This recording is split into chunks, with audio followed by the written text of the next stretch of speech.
যা চাই সব যদি দুনিয়াতেই পাওয়া যেত তাহলে এটা দুনিয়া না, জান্নাত হয়ে যেত। কিছু এলোমেলো ঝড়, কষ্টের দমকা হাওয়া, কিছু অপ্রাপ্তির ভিড় তোমায় কষ্ট দিবে, যন্ত্রণাগুলো পাহাড়ের মতো দেখবে, মাঝে মধ্যে বুকটা ভারী হয়ে আসবে। তবে কখনোই হতাশ হইও না, ভেঙে পড়ো না, কারণ এটাই দুনিয়া। এখানে সব চাওয়া পূরণ হবার নয়। মন যা চায় তাই যদি পেতে চাও তবে অবশ্যই তোমায় জান্নাতে যেতে হবে। সেখানে তোমায় আর কোনো কষ্টই ছুতে পারবে না। এই যে ছোটোখাটো কষ্টগুলো তোমায় আঘাত করে, এগুলো মূলত তোমায় জান্নাতের নিকটবর্তী করে এবং আল্লাহর সন্তুষ্টির দিকে দ্রুত গতিতে নিয়ে যায়।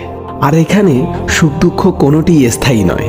এখানকার সব কিছুই সাময়িক, আর আখেরাত হলো চিরস্থায়ী। সেখানকার সুখ দুঃখ চিরস্থায়ী। ক্ষণস্থায়ী কষ্টগুলোর ব্যাপারে অত চিন্তা করে কি লাভ?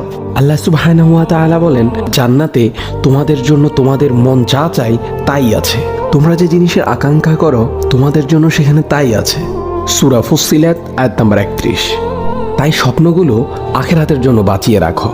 হতাশ হয়ে নিজেই নিজের উপর জুলুম করো না।